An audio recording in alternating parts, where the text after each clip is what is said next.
We'll You're get on. through it. I hereby call the meeting of the Brockton City Council for September 28th, 2020, 7 p.m. to order. Please stand and join me in saluting the flag.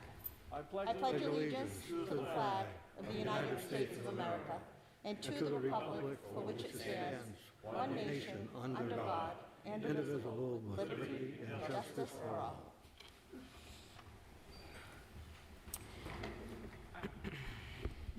This meeting is being held in accordance with Governor Charlie Baker's signed open meeting law order dated March 12, 2020, which relieves a public body from the requirement of Section 20 of Chapter 30A that it conduct its meetings in a public place that is open and physically accessible to the public, provided that the public body makes provision to ensure public access to the deliberations of the public body for interested members of the public through adequate alternative means following COVID-19 procedures. Councilors, before we begin with our agenda this evening, I would just like to announce that a few weeks back at the beginning of the school year, I asked the vice chair of our school committee, Mr. Mark D'Agostino, to, in a couple of weeks to come before us, and time having arrived, he's here this evening to give us a short update, just update about the schools and where we're at, considering it was a crazy start. And so, Mr. D'Agostino, please. Good evening. Good evening.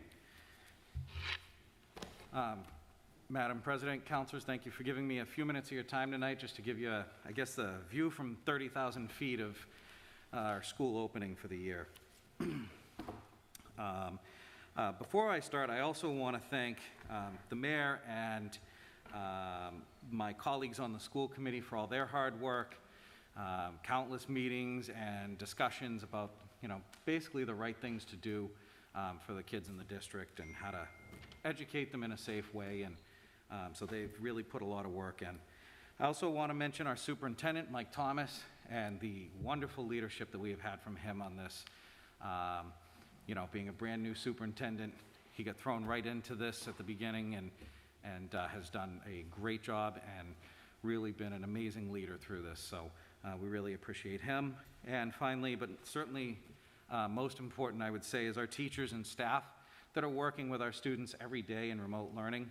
I'm experiencing that myself with remote kindergarten, and I have to say the teachers are doing an amazing job. They are really the ones that are making this work, as well as the students and the parents, of course. But I just wanted to mention, the hard work of our teachers and everybody else that's involved. So again, some important dates. We moved the start date back as we were allowed to by the Department of Elementary and Secondary Ed to allow for 10 days of professional development for our teachers to learn the new technology that they were going to be using to teach students. So we started school on September 16th for grades 1 to 12, and then pre-K and kindergarten students began on September 21st. The committee voted to be full remote until the end of the first term. So term 1 ends on November 19th. So we worked closely with the Board of Health and Dr. Herman to carefully look at the numbers and look at the state of our public health in the city to make this decision to go remote. We took that vote on August 11th to be fully remote, as our city had been placed in the high-risk category, the categories set forth by the governor. We were in that red category. Over the last few weeks, we've fortunately seen our numbers decline. We've started early discussions to determine how to safely phase students back into the classroom. Finally, we voted on the 15th to start to phase students back into classrooms after 3 consecutive weeks in the yellow. So hopefully, fingers crossed, next week we will be our 3rd consecutive week, and we can start to prepare for a hybrid model with some in-person learning. So for right now, we'll remain a remote learning format. There are 3 major platforms that our students use. Clever, which is the gateway to all of the remote learning tools that are being used by our students and our teachers. Every student logs in each morning, they go to the Clever platform, and then that links them into all of the other platforms and tools that they may need for that day.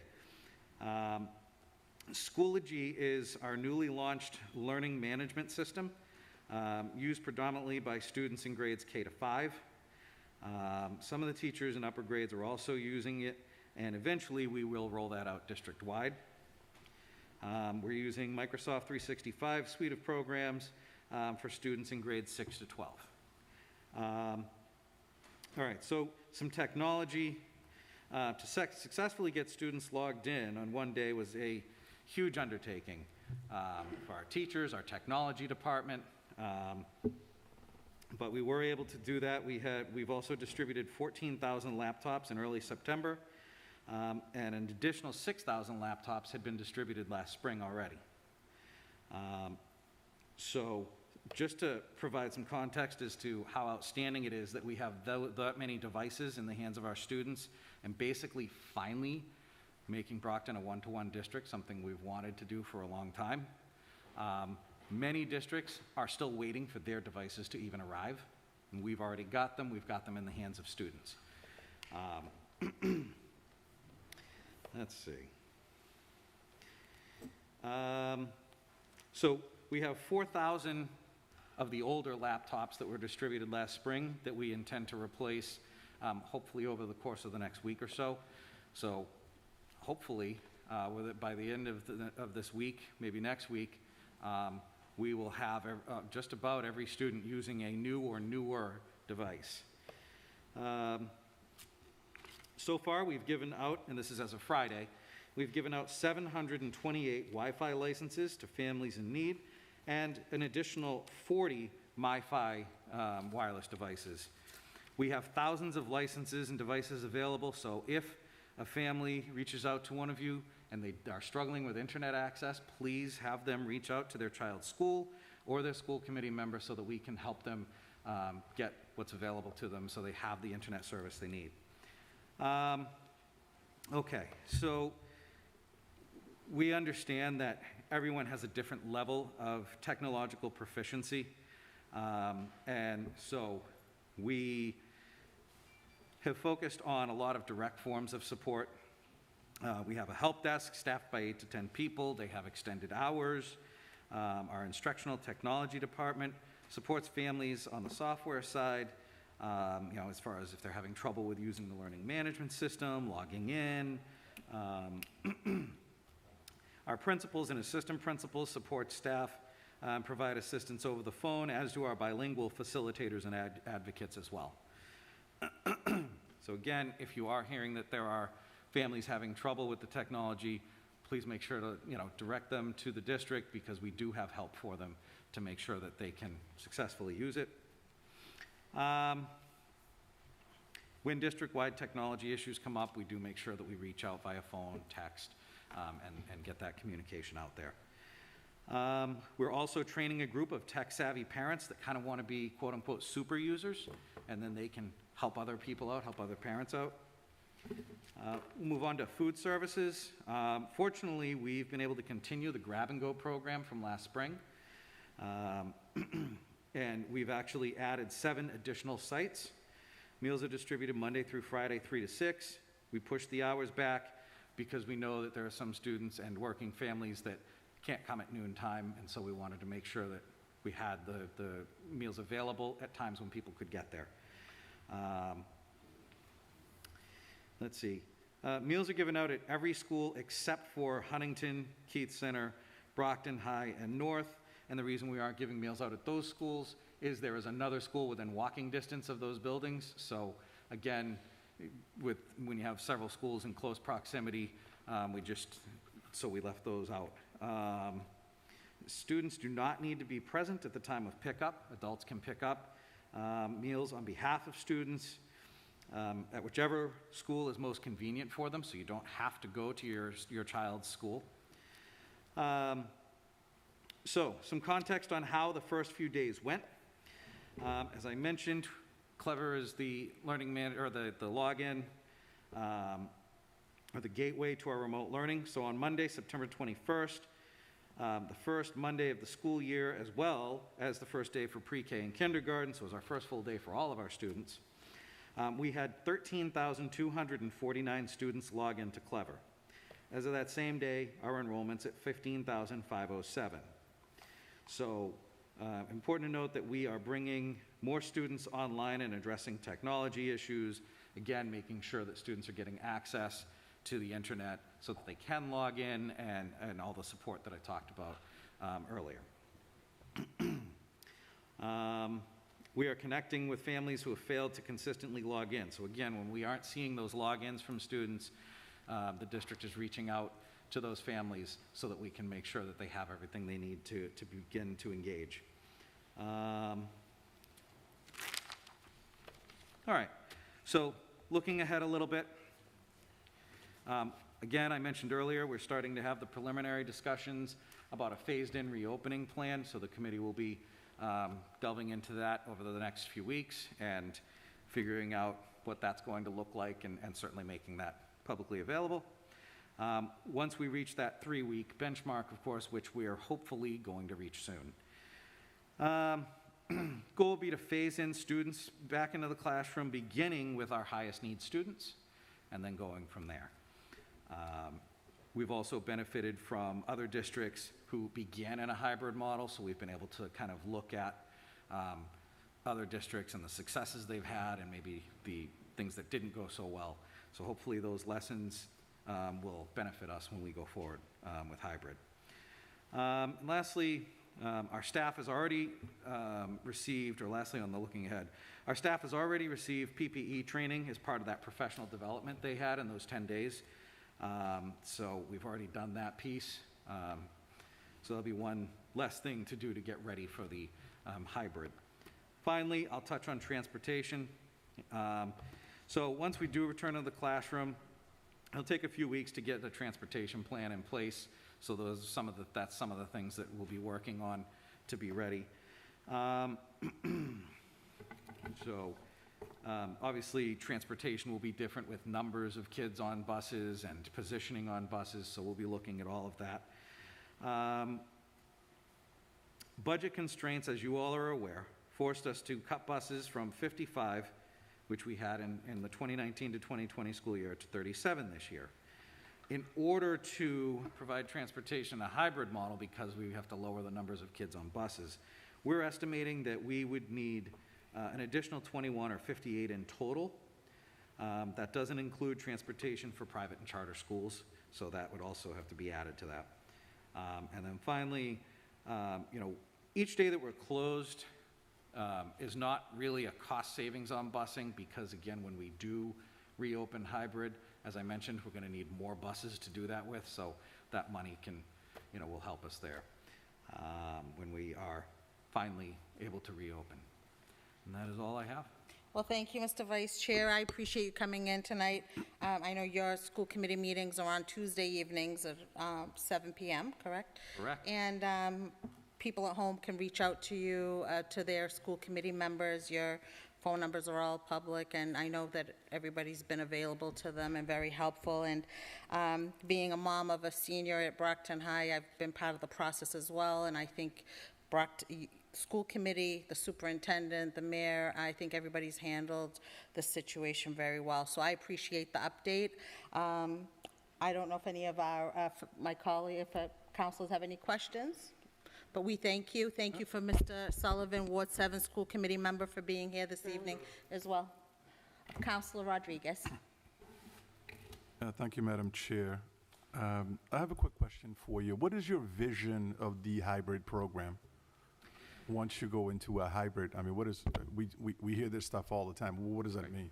Sure. So at one point, we were hoping to open hybrid, so we did start to discuss that a bit.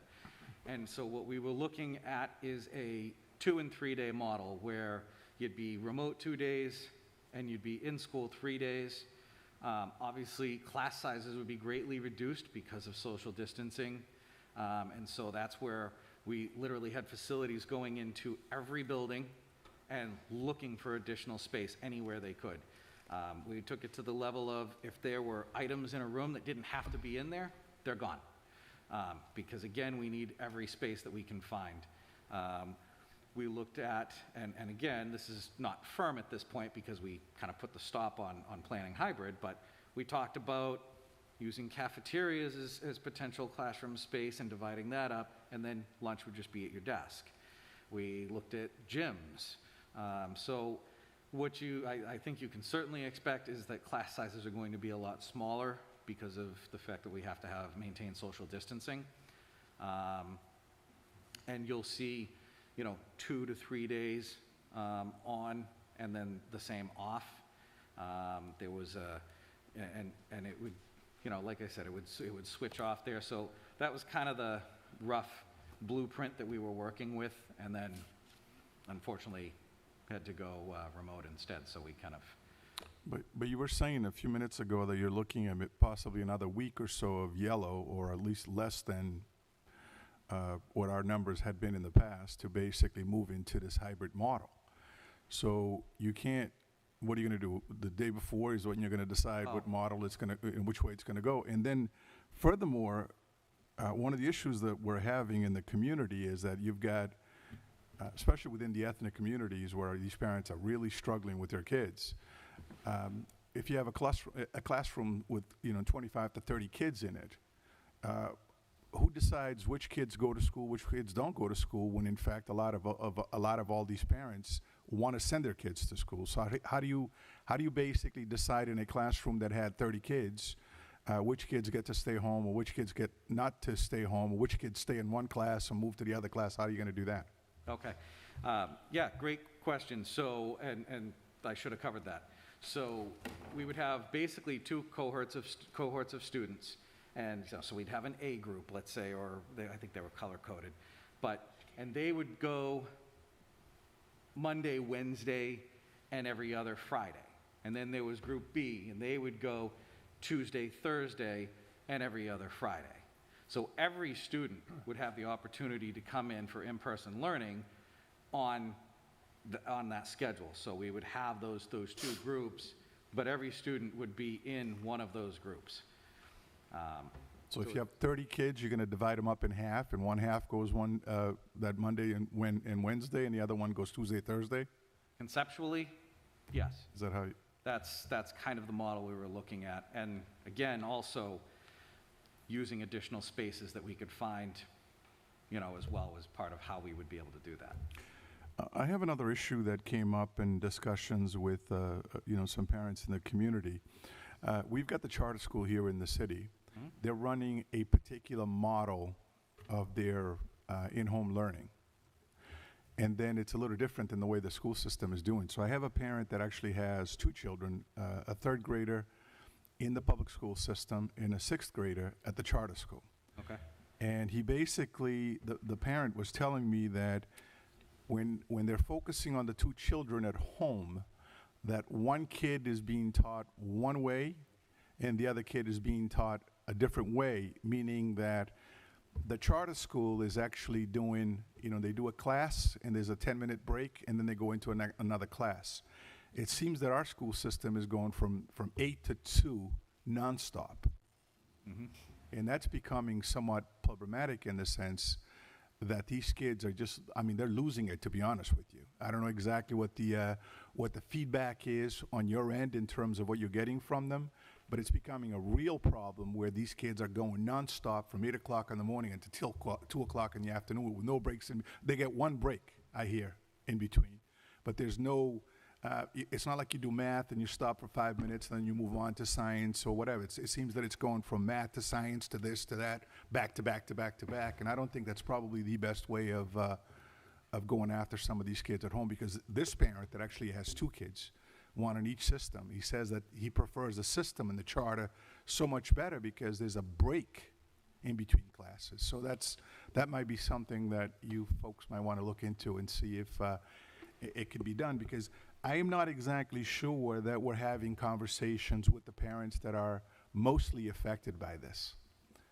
The parents that are really struggling, because and I've said this many times in the past, it's so much easier just to give kids homework and say, yeah, take this home and your parents will help you with it. but we're assuming that the parents that are at home are able to help them with it. Right. Where in our homes in the city, there's a great number of homes that parents aren't able to help their kids with homework. So we're running into the same issue with this system because these parents are having a real tough time either staying connected or helping their kids out with this process because what works in my household does not work in your household.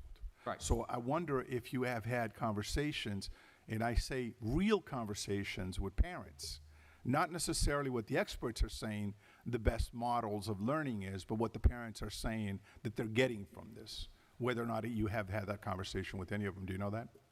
I mean, personally, I haven't heard from parents, although my own experience, I agree that, you know, we do need more breaks, and some of the teachers are taking those breaks anyway. I know my son's teacher is adding some shorter breaks in, so. But can we do that as a system? Because Yeah. it seems to work. Right, and I have had a conversation with administration, with the superintendent and other administration that so we are discussing that because it's a long day to be looking at that screen. I mean, you're 100% right. So the answer to your question is, yes, we're talking about that. I don't have an immediate answer for you tonight as to what we're going to do ultimately, but I'd be happy to get back to you on that and vet that a little further with the superintendent and see if I can give you a hard answer on that. Yeah, I tried calling him the other day, but I didn't get in touch with him because I was gonna bring that up to him, you know, especially when you're dealing with parents that have concrete examples of how this system is working versus this other system. Right. Just to put them together and come up with something that, you know, again, a parent is saying this system is so much better because I feel that they can take a deep breath before they move on to the next subject. Right, I will bring that feedback, and, you know, if you have any other feedback that you're hearing, certainly feel free to give me a call, and Oh, we're hearing a lot, so. Okay, so, And I yeah, I would appreciate if you maybe give me a call, we could talk more about it. I'd be happy to hear whatever feedback you have. All right, thank you. Thank you, Madam Chair. Thank you, Council. I think that's great, I think, to get feedback. This was really just meant for you to come in give us an update for a few minutes, and I appreciate it, that you took time to come in and just update us as councilors. But I know that a lot of us get calls from our constituents Right. and parents, so maybe it would be good to kind of share some of this information and do Could what's I- best for the city of the students of Brockton, and so we appreciate it. Thank you. Did you have anything else to I say, Mr. wanted to Vice Chair? clarify something else that the counselor had asked. You had mentioned the timing when we make the vote to then decide to go hybrid, and I apologize I didn't expound on that.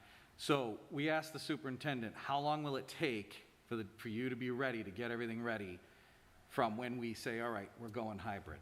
And the answer was 3 weeks. So from when we vote, yes, we're going hybrid, there's going to be 3 weeks that it's going to take to get everything in place anyway. So people will know in advance that that's the plan, and we'll have an opportunity to share exactly what that's going to look like. So I know you'd mentioned, like, geez, what does that switch look like? So there'll be notice well in advance. Thank you. Perfect. Thank you very much, Thank you. Mr. Vice Chair, and thank you again, School Committee Member Sullivan. Have a wonderful evening. Mr. Clerk.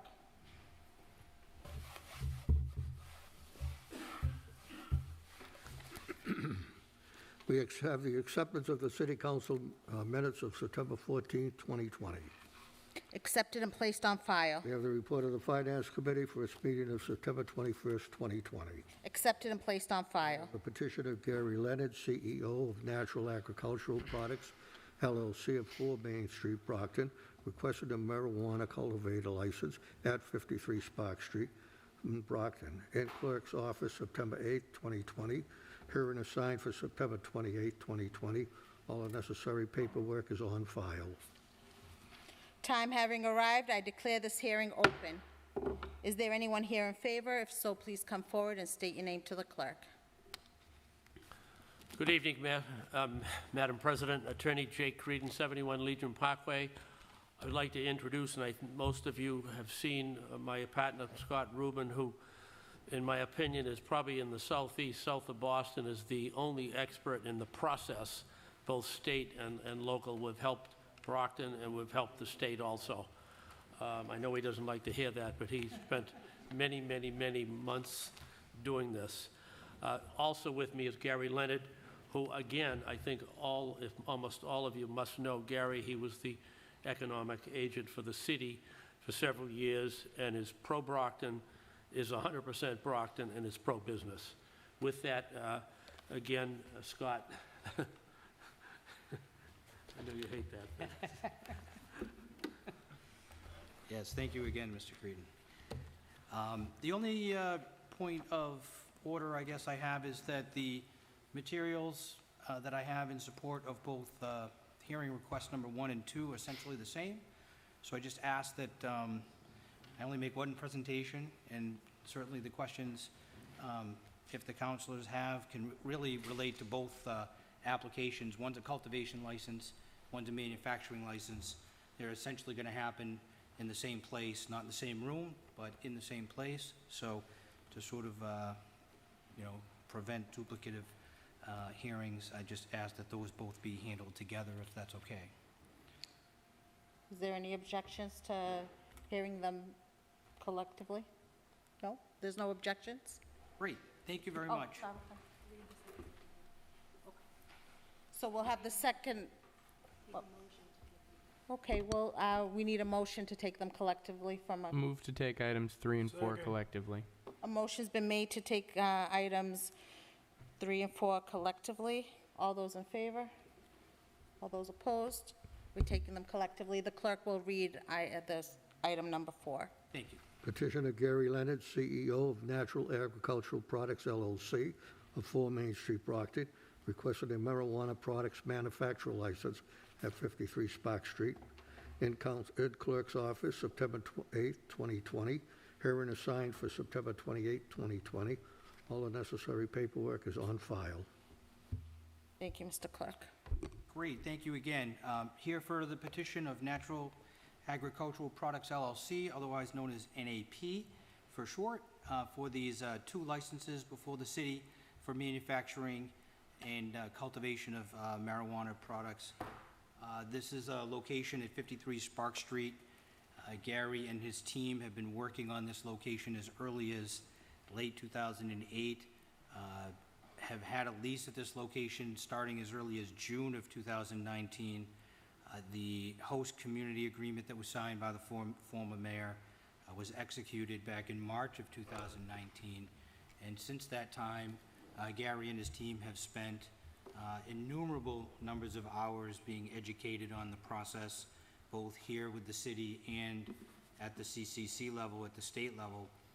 They have gone through the rigorous requirements that this city has required for planning board and zoning board. You have copies of both the decision from the planning board and the zoning board in the packet of information. At the time that we had initially filed this initial set of paperwork with the city clerk,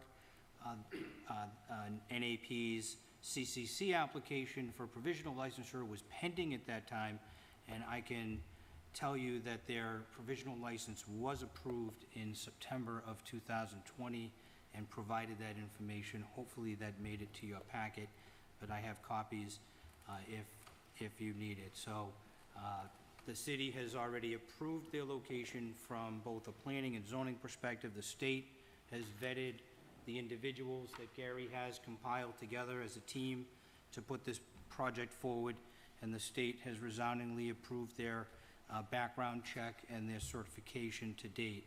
As I understand it, Gary's team has filed and issued a couple of building permits, I think, already, although no work has actually started at this time.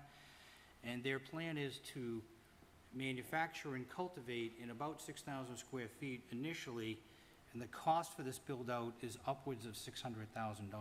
This is a very, very high, intense, expensive build-out for this type of production and manufacturing facility.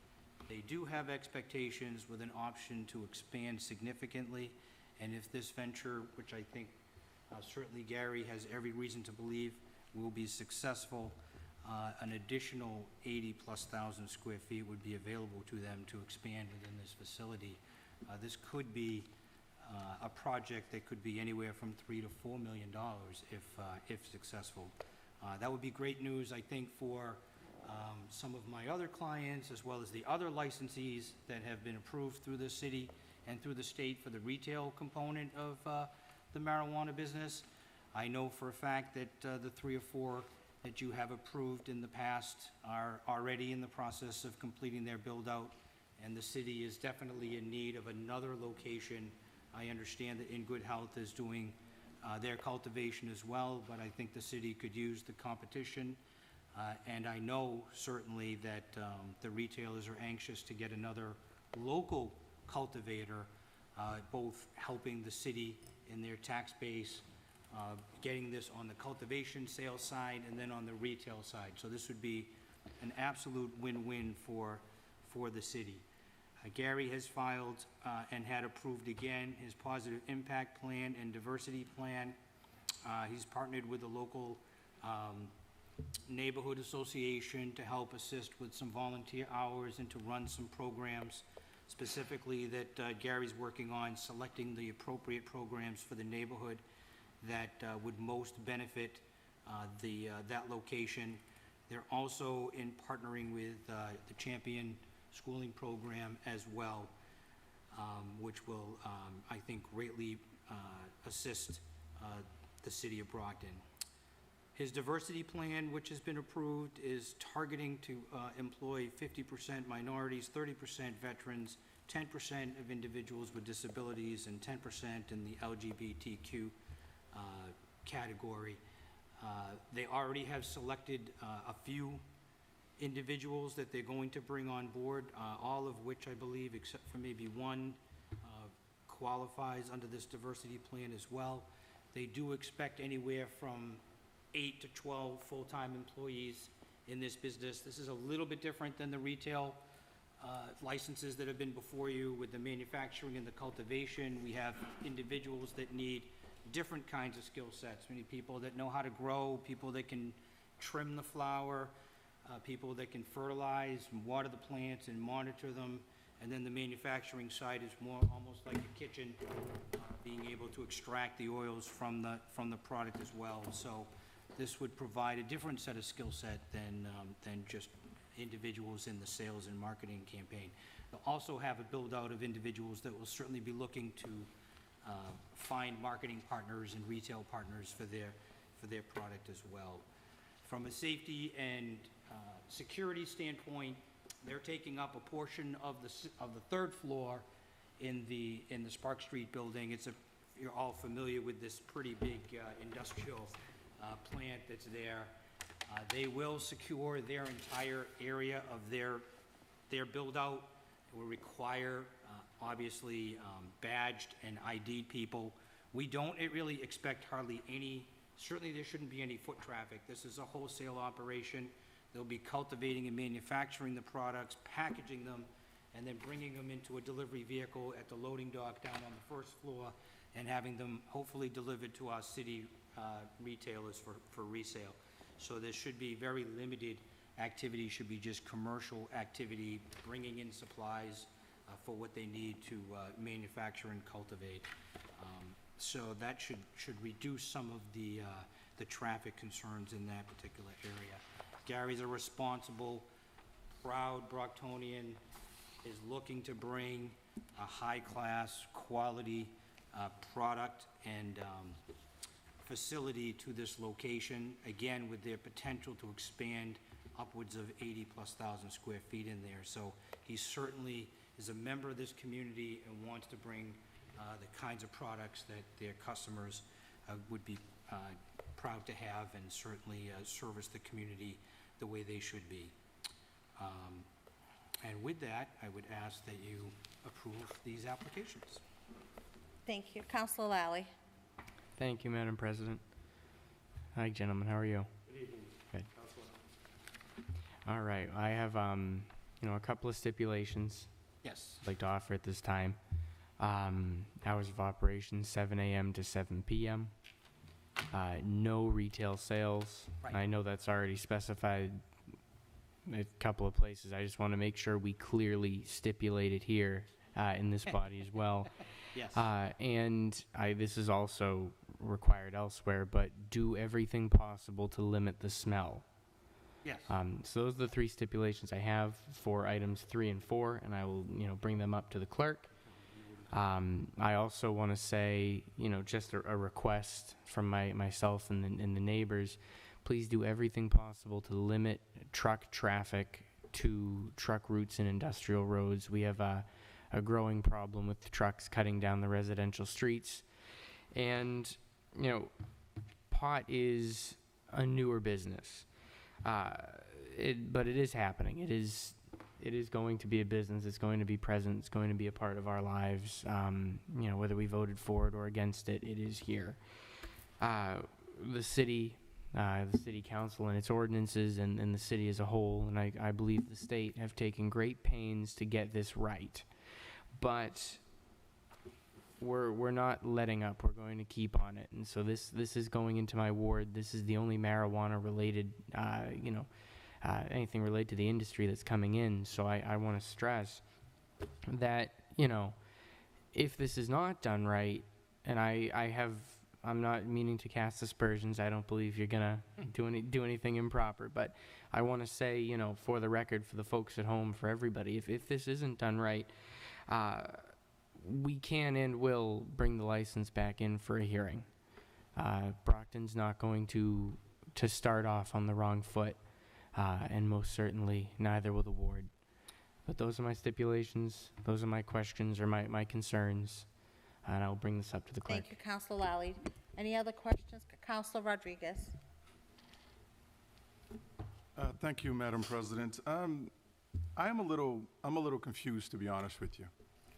I'm reading this thing here, and it says that there are two owners of this business, one owning 51% and another one owning 49%. Yes. But yet, when you look at page 1 of 7 on the operating agreement for members managing the organization, it says capital contribution $0 from both of those individuals. Mm-hmm. Right. So my question is, where is the funding coming to underwrite this project? Yes, the funding is listed in the application, the CCC application. There's two individuals that have provided. One provided $200,000 in funding and the other $400,000. That's in the... But they're not owners of the business. No, correct. So if they're not owners of the business, how are they providing you funding to run a business if they have absolutely no financial investment in the business? I'm sorry? If they are not owners of the business, Correct. how are they providing you funding if they've got, what, is it a loan? Is it something that, what are they doing? Yeah, those investments are not equity. They're not equity. They're not owners of the business. So they have taken on the obligation to loan the business money for initial capital, but they're not owners. Also, one of the main, and this came up when we were discussing the other licenses, that for retail, basically you don't have an up-to-date or a valid host agreement with the city anymore, because that host agreement has expired. Right. Yeah, they all expired. So I've been working with my other clients, actually just... No, I'm talking about just for this particular one that we're discussing tonight. I understand, but I'm just saying that in order to get an extension for the mayor's office through the city solicitors asked us to provide certain information to the mayor's office and through the city solicitor to extend that host community agreement. And so I'm in the process of doing that. We don't even have, with my other clients that were further along than this, I've been having communication with the city solicitor about the form of that host community agreement, and it's been, we're discussing the draft. And so the city hasn't decided on a final draft of that updated host community agreement to provide those extensions. So we're still in the process of sort of discussing what that is going to look like. So we're unable to, they expired on their own terms after a year. And so that's up to us to go back to the city and ask for an extension, and those discussions are ongoing. I imagine that since I think all the host community agreements were all the same with everybody, that there's these discussions that are going on among all of us as to what this form is going to look like. And once we settle on a form, my understanding is they would be, as long as we provided the information that they that the city has asked for, that there'd be no reason why it wouldn't be extended. And everything that the city solicitor's office has asked is just about already in this packet of information that the council has requested in this application. So that's where it stands at this point. We can't get an extension until the city comes to an agreement on what that document's gonna look like. Well, see, this is a problem that I had even when we were discussing the other licenses. And I brought up the whole fact that, you know, during that whole packet that we had discussed back in the days when we were discussing the licenses in the city, we had only one valid application as far as I was concerned. You know, with one valid community host agreement. So none of those host agreements were basically invalid. So those applications were all incomplete in a way as far as I'm concerned, as well as this particular one. So I don't know exactly how my colleagues feel about this, but I honestly, I'm going to make a motion that we refer this whole package to the Public Safety Committee that we have here in the city. We made this very well with the first license that the city actually granted. I think it should be vetted out because I'm not very comfortable with the way this whole financial thing is being structured. So that's what I'm going to do at the end of the meeting. I'm going to refer this back to public safety so we can discuss it even further. Thank you, Madam Chair. I can offer to you, Councilor Rodriguez, that I certainly have been asking since I knew that our agreements, all the ones for my clients that I represented from the beginning were expiring or had expired, asked for those conversations to be had with the city, and I couldn't get the city to respond to me. So it's a little difficult, unfortunately, for us. We can't create that agreement on our own. I can't make the city provide me with that extension. I need some cooperation needed the cooperation from the city in order to do that, and I was never able to get that going, even though I had brought it to the attention as soon as I knew it was coming. In the beginning with the state, we were stuck waiting almost 8-9 months anyway, just for a response back from the state itself, which ate up almost the entire year of our existence of our agreement in and of itself. And then once we finally got started to go through the agreement, through the state, we're at the end of the year anyway. And so those conversations started pretty much right when those agreements were expiring. And I just couldn't get, just so you understand where I'm coming from, I couldn't get those extensions. And so now these conversations are happening, now that the build-outs are completing and we're getting to the end here. I think the city, certainly through the mayor's office, understands that we need to have those in place so that we can provide that funding to the city through the host community agreement. That's how you collect the tax Well, let me ask revenue. you a question since I still have the So, floor, Madam Counsel, was Chair. that in the form of a motion, or? No, you I haven't made your just want to motion? ask one more question here before I make the motion. So if the mayor decides that he's not going to give you a host agreement, now what happens? I'd rather not speculate. I'd rather not No, speculate. you don't have a license. Technically, you don't have a license because that's a criteria of the license. Correct? I just would, That's why I was actually anti-giving, because we've got some folks in this community who are still moving forward in their application process. But we have individuals that are further along, at least having a valid host agreement, that no longer can participate in this process because we've already given out 6 licenses. And those licenses should have never been given out because they were incomplete licenses requirement. Because one of the main criterias of the application is a valid community host agreement, which none of those businesses had. So we shouldn't have done that. And that's why I'm saying with this particular one, I'm going to make a motion after there's, if anybody else wants to ask their questions, that we shift this back to public safety and have a discussion in public safety about this. Thank you, Madam You Chair. all set, Counsel? Counsel Farwell? I've got a series of questions, but just for the record, if I understand it, the Cannabis Control Commission in September of 2020 gave conditional approval to the applicant Yes. even after there was this expiration of a host community agreement. So the Cannabis Control Commission would have known about that, and if that was a fatal flaw, and I'm asking you because I'm not an attorney, if that were a fatal flaw, then I would suspect that they would not have granted provisional status. Is that, am I right? You would think. I mean, you would think that that would be Okay. an issue, and And the other thing I would say to my colleagues is we routinely grant licenses here conditional upon certain things happening.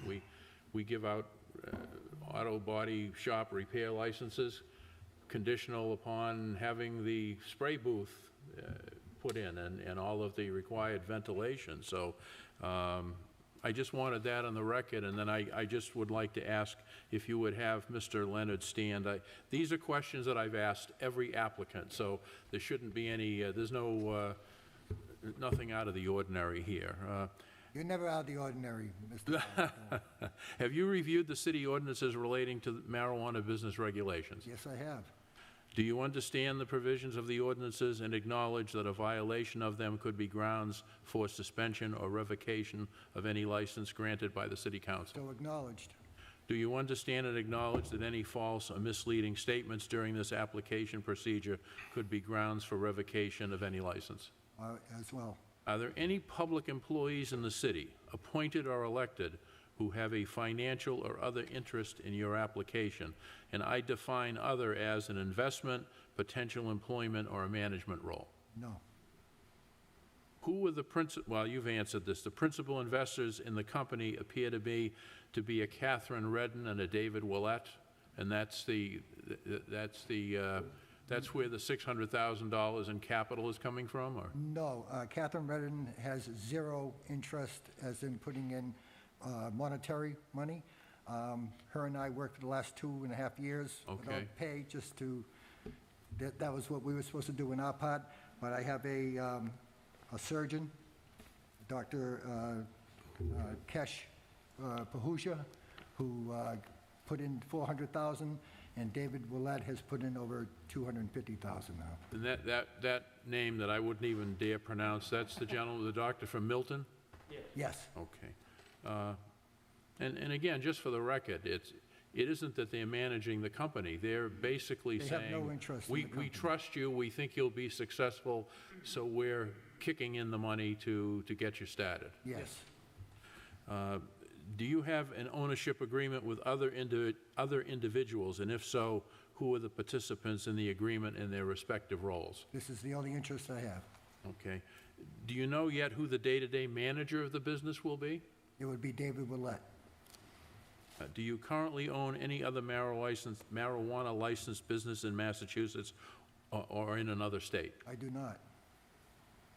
Do you have a pending application for any other marijuana license in Massachusetts or another state? I do not. Is the business for which you seek a license to be operated for more than 1 year or longer? In other words, what I'm basically asking you is, do you see yourself being in this business long-term, or is this something that you think you're going to run for a while and then perhaps sell to someone else? I'm 66 years old, Mr. Farwell. I believe that this will be my ending battle will be with this. And then I turn it over to my employees. I say that about myself when I come here every night, so. Have you, well, host community agreement is under review by the mayor to be extended, and you do have a conditional license from the Cannabis Control Commission. Yes. If everything goes as you hope it will, when would you expect to begin operations? In other words, you'll actually start cultivating, manufacturing, and doing everything that would be Probably 3 months, 3 months from the start of the build-out. 3 months from the start of the build-out. Yes, sir. So 3-4 months? first of the year or early Yeah, 2021? by the first of the year, yes. Okay. All right, thank you. Counselor Monahan. Thank you, Madam President.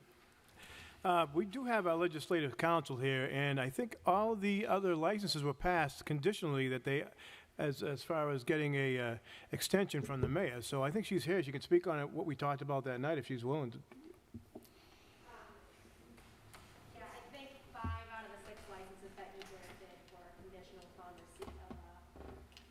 host agreement with the mayor's office. I do know that they are working on them. I have provided the solicitor with my recommendations for additions, so I think it is coming down the pipeline soon. Thank you. Thank you, Madam President. Any other councilors? Councilor Cruz? Gary, just a question, I'm a little confused. So, you said you've got two investors, Dr. Whatever, and David Willett. Yes, You just said, so David's put up a third of the money, and he's gonna be the general manager, yes. but he's not an owner? He's not an owner. Nope. Is there a reason for that? I mean, that seems to be a bit of a, No, he's doing this for his sister, who is Catherine Redden, who is my partner. So he's putting the money basically in for her. okay. But he'll be the general manager and a one-third investor, but not an ownership Not an piece. ownership. Okay. Thank you. Thank you, Madam President. All set, councilors. Any other councilors have any questions? No? No other questions? Okay. Ma- Is there anybody else here in favor? That, if so, please come forward and state your name to the clerk. No? I declare that portion of the hearing closed. Is there anyone here in opposition? If so, please come forward and state your name to the clerk.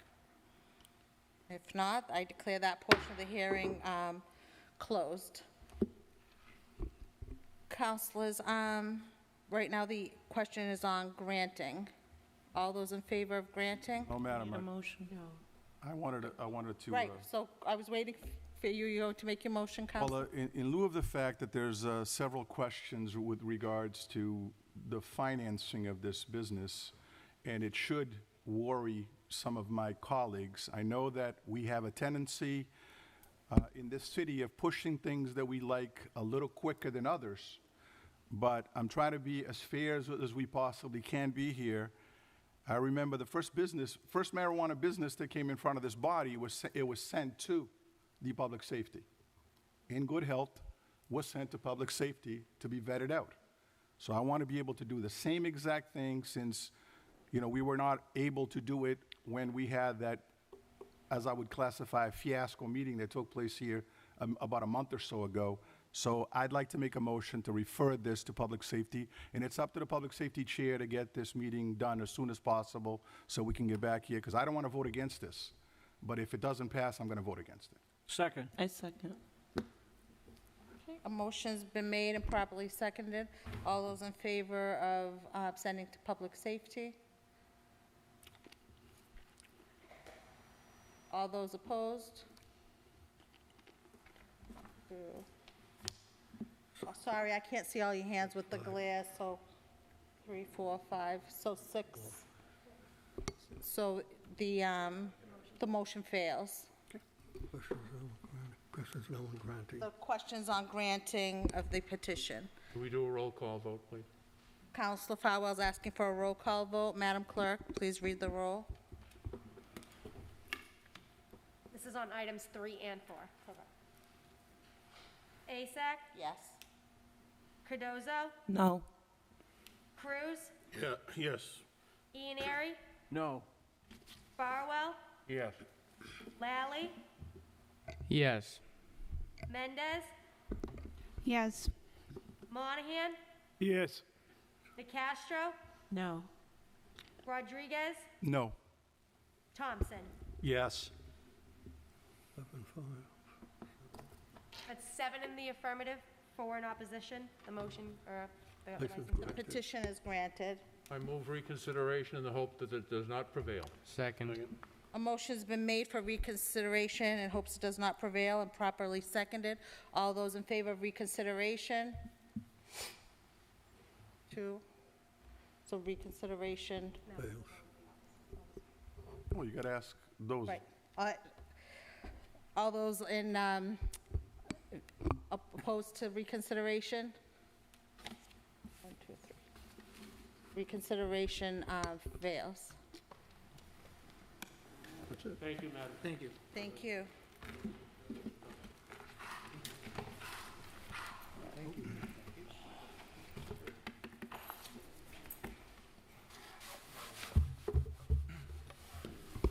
We have the petition of Jaconias de Oliveira, 943 Front Street, Weymouth, for garage license located at 50 Meadowbrook Road, Unit 5B, in Clerk's Office, September 4, 2020.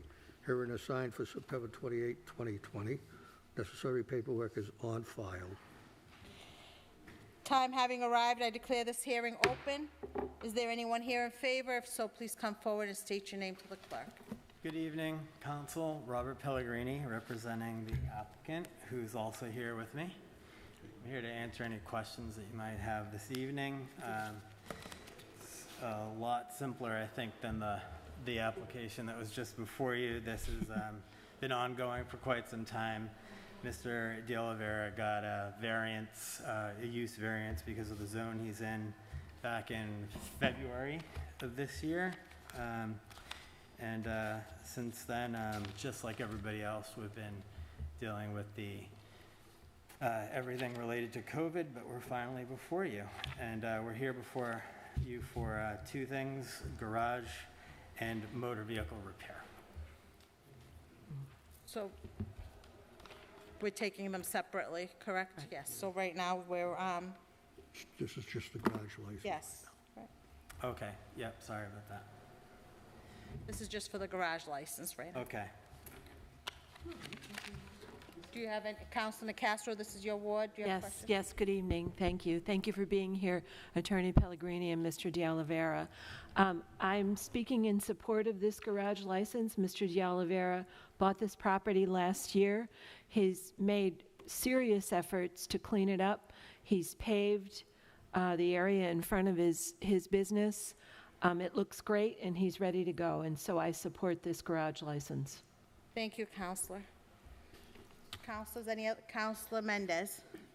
Yes, I've also been in contact with Mr. Oliveira since pretty much the beginning of the year, and he has made every effort that the city has requested in order to obtain this garage license.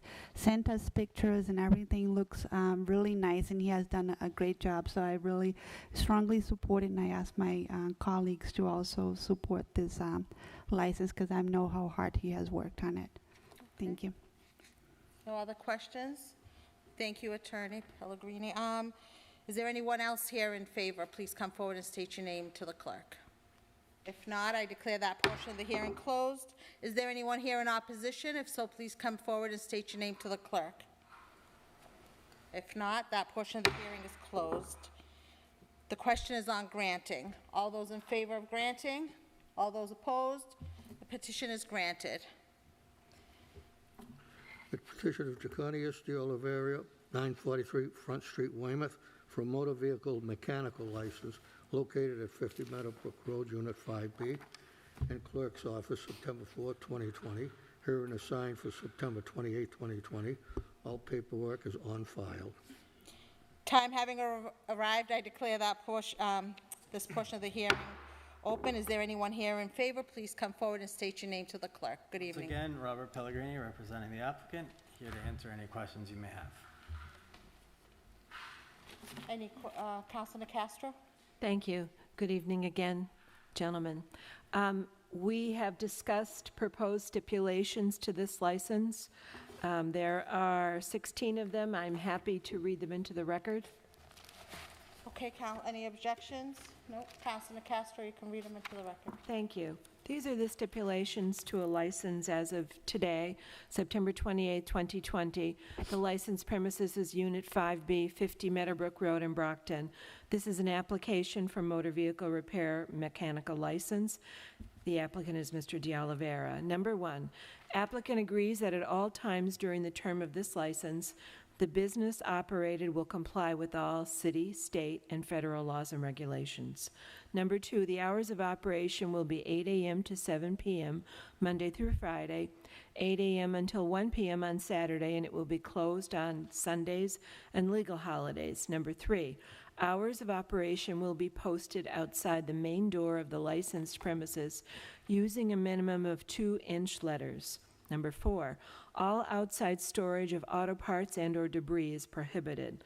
Number 5, all outside storage of vehicles is prohibited along the street side of the licensed premises after hours of operation listed herein. Number 6, all vehicles associated with this business must be parked off-street. 7, all vehicle repair work must only be undertaken inside the licensed premises garage building.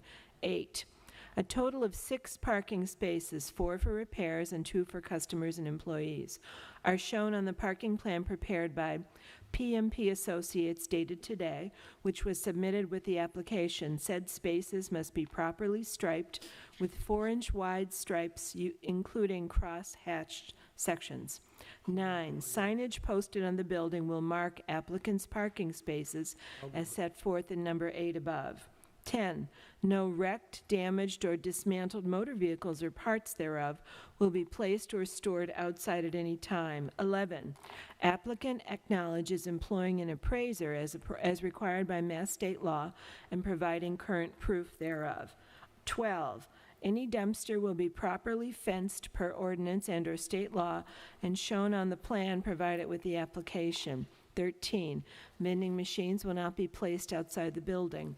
14, all vehicles for repair by the applicant/license holder will be stored solely at the licensed premises. 15, applicant agrees that no illegality will take place on the licensed premises. And finally, 16, upon acceptance of this license, the applicant/license holder acknowledges that any violation of the conditions set forth above is punishable by a fine of $360 per offense per day and will be the reason for revocation of this license. Thank you. Thank you, Counselor. All set. Any other counselors have any questions? Thank you, Attorney. Is there anyone else here in favor? If so, please come forward and state your name to the clerk. I'm sorry. Counselor Rodriguez, I'm just going to make a statement. I have to apologize, but I can't see your hands. There's like multiples of you in glare, so if you please just raise. I don't mean to ignore you. I don't think it's It that. must be my skin color. No, it has nothing to do with that, Counselor. I'm sorry, it's all of you. I just have a quick question for Mr. De Oliveira, if I could.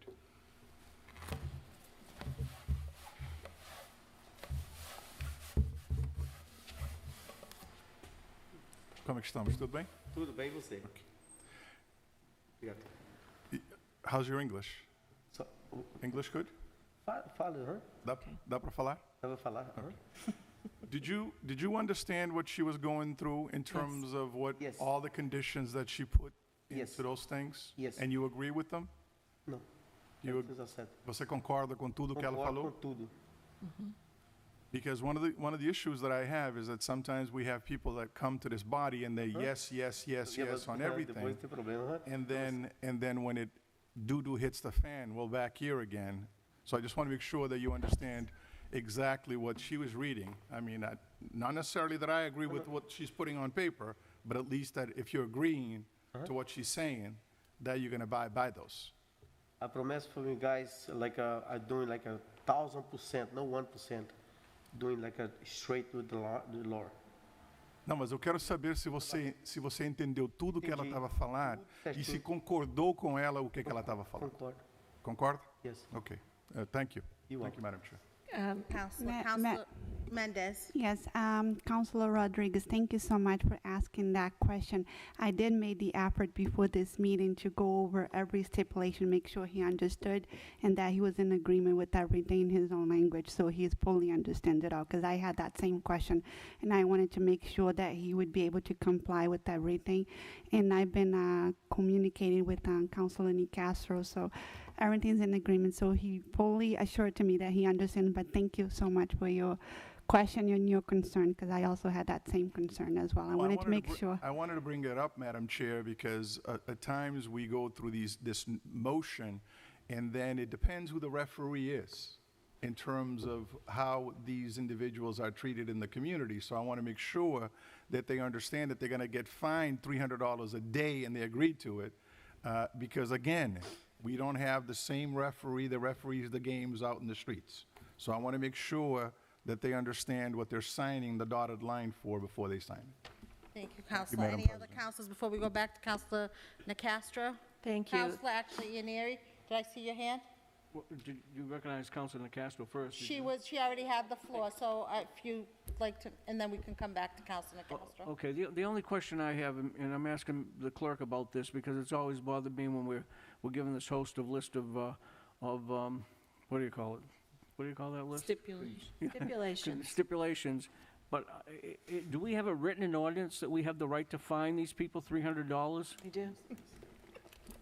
What is does the council have a right to put stipulations on? No, do we have in the ordinance the amount of $300? Does it indicate that we have the right as the council to indicate that if not, we will fine you $300?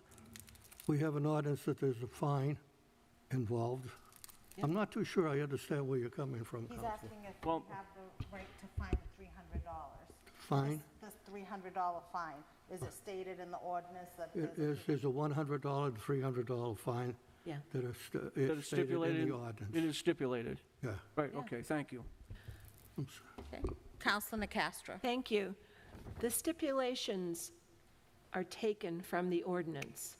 What I have found in these 3 years that I've sat on the council is that I have a great many in Ward 4 auto repair businesses, and not all of the licenses had stipulations on them, and/or not all of the applicants had ever read the ordinance, and it's just so important that they understand what they have to comply with. And so that's why I worked with several people in the city to write these stipulations up so that they're there, and they see them, they hear them, I send them out beforehand, so they know what they're agreeing to and what they have to comply with. The second thing is when it comes to translating and making sure people understand what they're signing, it's a big issue for me. And actually, when Mr. De Oliveira and I started this journey about a year ago, I made special arrangements to have a meeting with he and his family and to include an interpreter. Joe Miranda interpreted for me so that I could make sure that he understood. And I've done this with other people of different ethnicities as well, coming in for licenses. It's a really big deal to me. I want to make sure everyone understands what they have to comply with. And so I want to assure Councilor Rodriguez that I've made great efforts on that regard. I will for anyone under these circumstances. And also, I support this license. This is a good thing. Mr. De Oliveira will be a good business owner. I will be very proud to have him in Ward 4. Thank you. Thank you, Counselor. Is there anyone else here in favor? If so, please come forward and state your name to the clerk. If not, I declare that portion of the hearing closed. Is there anyone here in opposition? If so, please come forward and state your name. If not, I declare that portion of the hearing closed. The question is on granting with stipulations. All those in favor? All those opposed? The petition passes. Okay.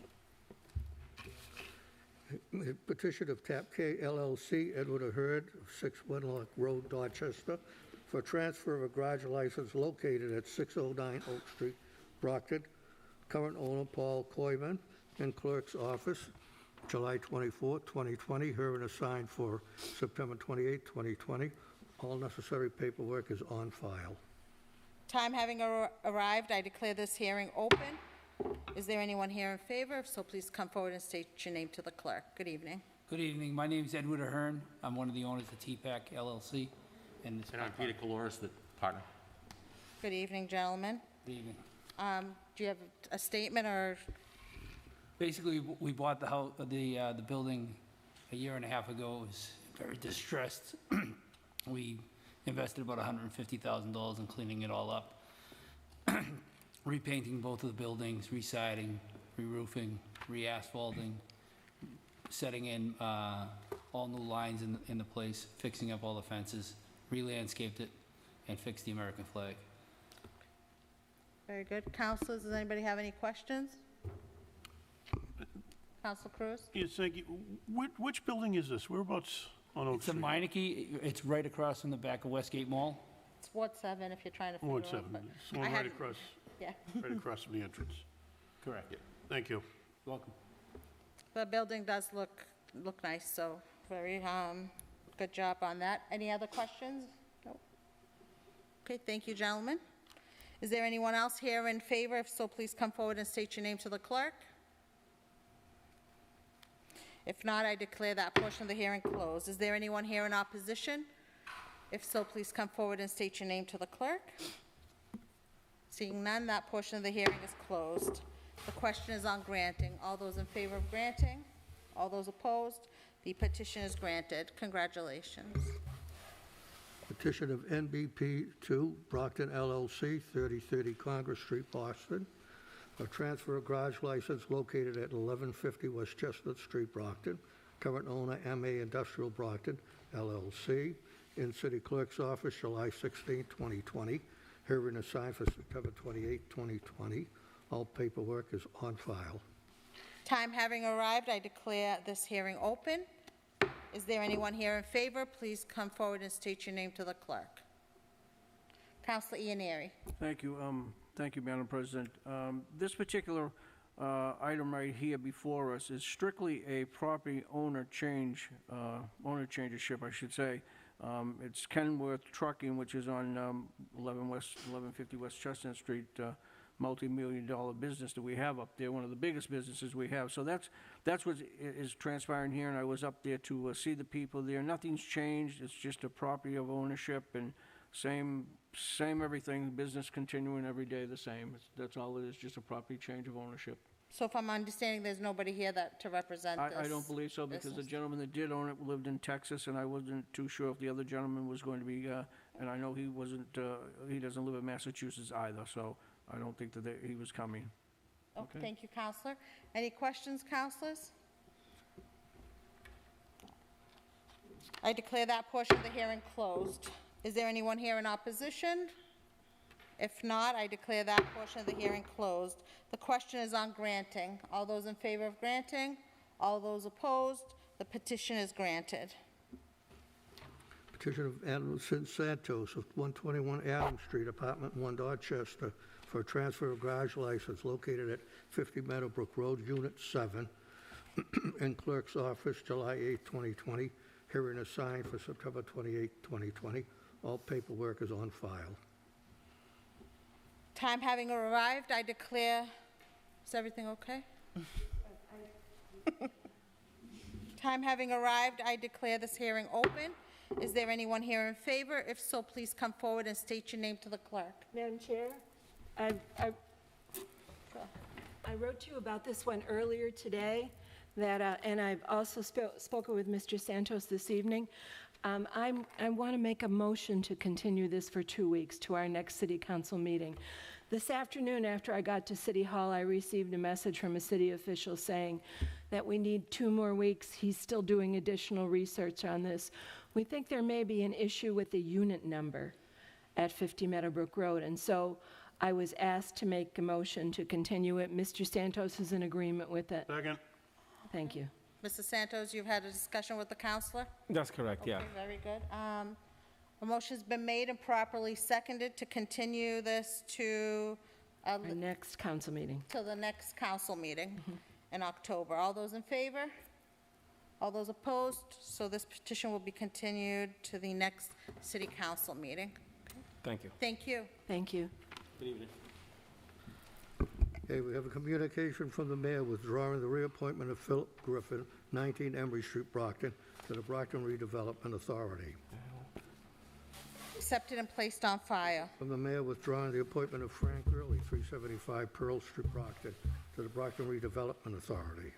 Accepted and placed on file. And of the mayor appointing William Wells of 116 Richmond Street to the Diversity Commission for a 3-year term ending September 2023. Accepted and placed on file. The mayor's director of social services requested the acceptance of a grant amendment for an increase of $75,000 June 30th, 2021, from the Department of Public Health, Bureau of Substance Addiction Services. This funding will be to continue services to the Massachusetts Opiate Abuse Prevention Collaborative, MOAPC funding to close out the grant, which will be ending in June 30th, 2021. Accepted and placed on file. Communication from the mayor recommending the same. Accepted and placed on file. From the CFO relative to the same. Accepted and placed on file. Communication from the mayor's director of social services requesting the acceptance of a grant amendment for an increase of $75,000 through June 30th, 2021, from the Department of Public Health Bureau of Substance Addiction Services. This funding will be to continue services of the Substance Abuse Preventative Collaborative funding closeout grant, which will be ended on June 30th, 2021. Accepted and placed on file. Communication from the mayor recommending the same. Accepted and placed on file. Communication from the CFO relative to the same. Accepted and placed on I file. have a communication from the mayor recommending the city council authorize the mayor to execute any and all documents necessary to convey property located and known as Plot 7-3 Skinner Street to Miguel Antonio Fontes of 38 Skinner Street, Brockton, for a purchase under the Abutter Lot Program with a permanent non-building restriction. Accepted and placed on file. Communication from the Chief of Police Department requesting the authorization to expend $50,000 in grant monies awarded by the Executive Office of Health and Human Services, Department of Mental Health, as part of the fiscal 2021 Mass Jail Arrest Diversion Program. Accepted and placed on file. Communication from the mayor recommending the same. Accepted and placed on file. Communication from the CF relative to the same. Accepted and placed on file. Communication from the CFO in accordance with the City of Brockton's Capital Improvement Ordinance, Section 2-298, requesting a total transfer of $2,069,670.20 from various departments, fiscal 20 incorporated capital projects and fiscal 20 capital balances from general fund into a capital fund for future expenditures. This is the result of significant work and collaboration between the Finance Department, Auditing Department, and outside consultants, resulted in more orderly and consistent reflection for capital projects. Council, have you been informed there was a scrivener's error on numbers 24, 25, and on the order 43 on the agenda? The animal control service should read $14,764.36, not $414,764.36. You have received paperwork making this correction. Accepted and placed on We file. have a communication from the mayor recommending the same. Accepted and placed on We have file. a communication from the CFO relative to the same. Accepted and placed on file. We have the appointment of Paul Studensky of 48 Carlisle Street, Brockton, from an alternate to a full member of the Licensing Commission for a 3-year term ending February 2023. In council, September 14, 2020, read and referred to the Standing Committee on Finance. That report was favorable. Councilors, the question is on confirmation by... Second. Motion's been made and properly seconded to take items 26 through 29 collectively. All those in favor? All those opposed? We're taking 26 and 29 collectively. We have the appointment of retired police officer Charles Cassiani, Jr., as a special police officer. We have the appointment of Hank Tattaglia of 33 Brook Street, Brockton, to the Licensing Commission for a 3-year term ending September 2023. And we have the reappointment of David Santos as Weights and Measures Agents in the City of Brockton for a 1-year term ending September 2021. And council, September 14th, read and refer to the Standing Committee on Finance, and the reports were favorable. Councilors, the question is on confirmation by a roll call vote. Madam Clerk, please read the roll. Asak? Yes. Cardozo? Yes. Cruz? Yes. Ianieri? Yes. Farwell? Yes. Lally? Yes. Mendez? Yes. Monahan? Yes. DeCastro? Yes. Rodriguez? Yes. Thompson? Yes. 11 in the affirmative, 0 in opposition. The appointments are confirmed. Ordered an appropriation of $2,625 from Last Call Foundation COVID-19 Decontamination Grant to Fire Department Last Call Foundation COVID-19 Decontamination Grant. In council, September 14, 2020. Read and referred to the Standing Committee on Finance. That report was favorable. The question is on adoption by a roll call vote. Madam Clerk, please read the roll. Asak? Yes. Cardozo? Yes. Cruz? Yes. Ianieri? Yes. Farwell, Yes. Lally, Yes. Mendez, Yes. Monahan, Yes. Nicastro, Yes. Rodriguez, Yes. Thompson. Yes. 11 in the affirmative, 0 in opposition. The order is adopted. Order appropriation of $74,624 from Plymouth County U.S. Department of Justice, fiscal 19 Justice Assistant Grant Award to Police Department, fiscal 19 Justice Assistant Grant JAG Award. In council, August 24, 2020. Ready to refer to Standing Committee on Finance. That report was favorable. The question is on adoption by a roll call vote. Madam Clerk, please read the roll. Asak? Yes. Cardozo? Yes. Cruz? Yes. Ianieri? Yes. Farwell? Yes. Lally? Yes. Mendez? Yes. Monahan? Yes. Nicastro? Yes. Rodriguez? Yes. Thompson. Yes. 11 in the affirmative, 0 in opposition. The order is adopted. Order an appropriation of $535,153 from the Executive Office of Public Safety and Security, State 911 Department, fiscal 2021 Public Safety Answering Point and Regional Emergency Communications Center support and incentive grants to Police Department, fiscal 2021 Public Safety Answering Point and Regional Emergency Communications Center support and incentive grant fund. In council, September 14, 2020. Ready to refer to Standing Committee on Finance. That report was favorable. The question is on adoption by a roll call vote. Madam Clerk, please read the roll. Asak? Yes. Cardozo? Yes. Cruz? Yes. Ianieri? Yes. Farwell? Yes. Lally? Yes. Mendez? Yes. Monahan? Yes. Nicastro? Yes. Rodriguez? Yes. Thompson. Yes. 11 in the affirmative. The order is adopted. Madam President, due to the Councilor length... Cruz and of- Councilor Ian. Oh, I'm sorry, I think we're going to do the same thing. Okay. You're already standing, you're older than that. Due to the length of the order of number 33, I make a motion to dispense with the reading except for the CFO's certification at the end. Second. A motion's been made and properly seconded. All those in favor? All those opposed? Motion carries. Okay? This is the CFO's, this is a conditional certification based upon developing a clear plan for long-term debt management. And council, September 14, 2020. Ready to refer to Standing Committee on Finance. That report was favorable as amended. The question is on the amendment. All those in favor of the amendment? All those opposed? The amendment carries. Now the question is on passage to a third reading as amended by a hand vote. All those in favor? All those opposed? The motion carries. The order passed to a third reading as amended. Order that the City of Brockton hereby accepts a recoverable grant in the amount of $150,000 through Mass Development Site Readiness Grant Funds to be used to improve site readiness on property located in the vicinity of the Good Samaritan Medical Center, 824 Oak Street, Brockton, the site for the potential development of a new life science center. In council, September 14, 2020. Ready to refer to the Standing Committee on Finance. That report was favorable. The question is on adoption by a roll call vote. Madam Clerk, please read the roll. Asak? Yes. Cardozo? Yes. Cruz? Yes. Ianieri? Yes. Farwell? Yes. Lally? Yes. Mendez?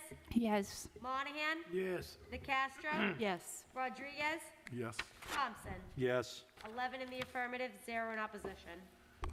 Order that the The city... order is adopted. Sorry. Order that the City of Brockton opt into the PACE Massachusetts program. The PACE program is an economic development tool for cities and towns across the Commonwealth that focuses on financing energy improvements in commercial buildings. In council, September 14, 2020.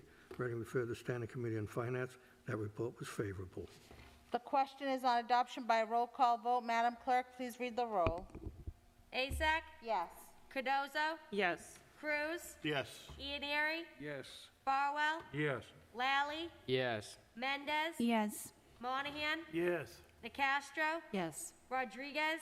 Yes. Thompson. Yes. 11 in the affirmative. The order is adopted.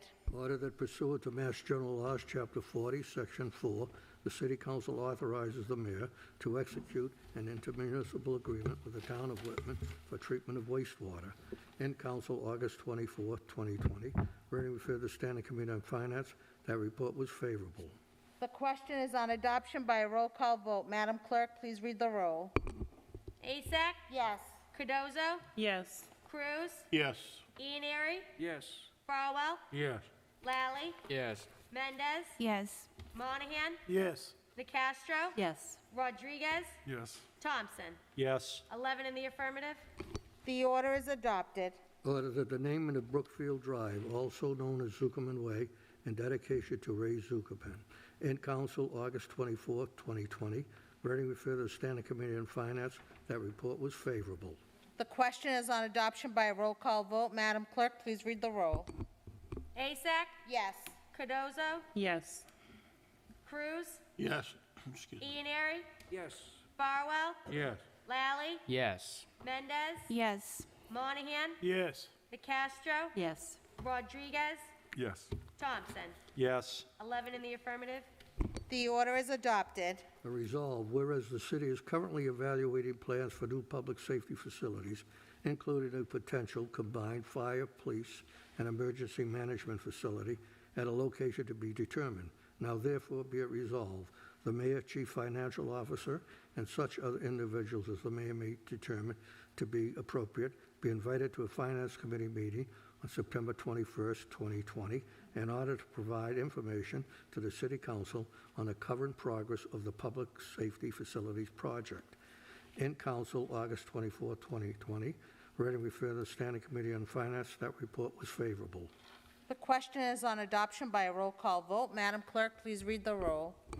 Asak? Yes. Cardozo? Yes. Cruz? Yes. Ianary? Yes. Farwell? Yes. Lally? Yes. Mendez? Yes. Monahan? Yes. Nicastro? Yes. Rodriguez? Yes. Thompson? Yes. 11 in the affirmative. The order is adopted.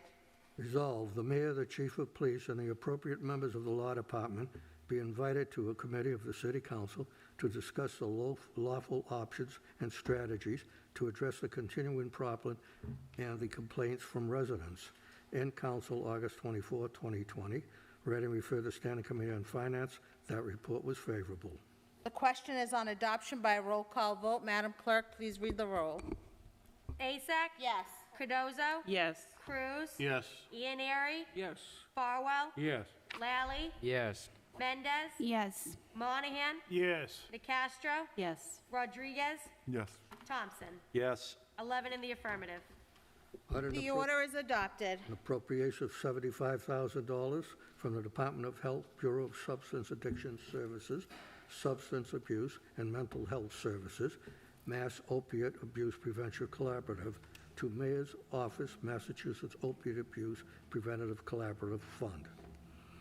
Referred to Finance. On an appropriation of $75,000 from the Department of Public Health, Bureau of Substance Addiction Services, Substance Abuse and Mental Health Services, to Mayor's Office, Substance Abuse and Mental Health Service Fund. Referred to Finance.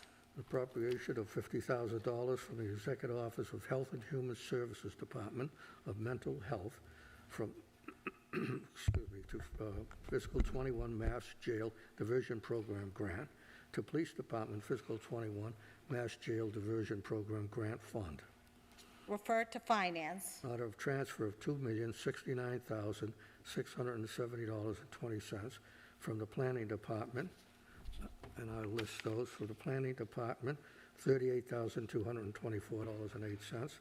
The Planning Department Consultants, $2,677.50. The Planning Department Other Constituent Services for $59,000. Police Department Vehicles for $145,584. Police Department Equipment for $32,500. Police Department Capital Projects for $450,000. Animal Control Service, $14,764.36. DPW Water Consultants, $114,473.49. Water Street Repairs for $441,846. DPW EPA Department Mandate Safe Water for $158,476.73. DPW sewer capital projects for $159,472. Department of Highway paving for $299,075.63. Highway capital projects for $153,576.41 to a capital fund of $2,069,670.20. Refer to finance. Order that the mayor and/or the treasurer collector be authorized to execute any and all documents necessary to convey the property consisting of 2.595 square feet, located and known as Plot 7-3 Skinner Street, parcel ID 136-090 to Miguel Antonio Fuentes, 38 Skinner Street, Brockton, for the purchase price of $800. Said property be sold under the abutter lot program and to be sold with a permanent non-buildable restriction. Said property shall also merge with a budding lot of the purchaser. Refer to real estate. Councilor Mendez. Councilor Cardoso. I'd like to make a motion, Madam President, to accept the late file. Sorry. A motion's been made to accept a late file and properly seconded. All those in favor? All those opposed? Mr. Clerk, the late file. Resolved as follows, that the city of Brockton should consider amending the current curfew and allow Brockton's restaurants to operate later daily, or in the alternative, to operate later Thursdays, Fridays, and Saturdays. That will be referred to finance. We have another one here. Madam President. Councilor Monahan. I make a motion for a late file. Second. A motion's been made and properly seconded to accept a late file. All those in favor? All those opposed? Mr. Clerk, please read the late file. Would be in compliance with the provisions of the election laws, notice is hereby given that the state election will be held on Tuesday, November 3rd, 2020, in various polling places. That will be referred to finance. Thank you, Mr. Clerk. Councilors, does anybody have, Councilor Cruz? Thank you, Madam President. Just a reminder to the members of the ordinance subcommittee and any councilors that have interest, tomorrow night at 6:30, we will have a meeting in this chamber of the ordinance committee. Thank you. Councilor Cardoso? Let Councilor Lally go, because I have a statement that's a little longer, if he wants to. Sure. Councilor Lally? All right, thank you, Councilor Cardoso. I was getting ready to just do a couple of squats. Just to let the members of the body know and the members of the public, the Real Estate Committee will be meeting Monday, October 5th at 6 p.m. here in Council Chambers. We'll meet right before the Finance Committee meeting, get that done, and we're already here. All right, thank you. Thank you, Councilor Lally. Any other councilors? No. Councilor Cardoso? So I have a statement. Do you mind if I sit, Madam President? Go ahead. Okay. I can read better sitting down. I'd like to address an issue that we had this past Friday, where members of our restaurant business community reached out to me to listen to their concerns and frustrations about the current curfew. Now, we all know how hard the restaurant owners all across the country have been hit with this pandemic. Initially, they had to close their doors for many months, losing thousands of dollars, and then reopen with many restrictions. Businesses in general have suffered tremendous loss during this pandemic, especially restaurant businesses. Last Friday, myself and Councilor Mendez attended a meeting with some of the restaurant owners. After meeting with them and hearing them out, they decided that they would walk over to the mayor's office to hand deliver a petition to the mayor in protest against the curfew that's impacting their lives, their businesses, and the lives of their families. These owners pay taxes in this city like everyone else, have mortgages and families to feed like everyone else. So if they're frustrated and want to protest and put together petitions, they have every right to do so. As an elected official, yes, elected, not appointed, my duty is to listen to residents of the city and do what I can to address their concerns, support their efforts to be heard, and help guide them as best I can to proper channels. But it is not my duty to deter their efforts to be heard because it is uncomfortable for this administration. Our mayor served many years on the council and should understand this. City Hall does not belong to me nor the mayor. City Hall belongs to the people of this great city. In any municipality, City Hall, the State House, in places like this are where people bring their voices, whether they have an appointment or not. So I would caution any mayor that passes judgment or reprimands members of this body, members of the council, for supporting the people's right to have their voices heard. I consider myself a fair person, but always remembering that I was elected to serve the people. Oftentimes, I may not have all of the answers, but I'll always do my best to listen and seek advice from those that may have the answers while striving for peaceful resolution of all the issues my constituents bring to my attention. I represent all of my constituents, whether they're for or against an issue like this curfew, and will always do my best to represent them. So I thank you, the members of the councils, for hearing me out, and Madam President, for giving me this moment just to kind of address this and to let folks know where I stand on it should it become an issue. Thank you. Thank you, Counselor.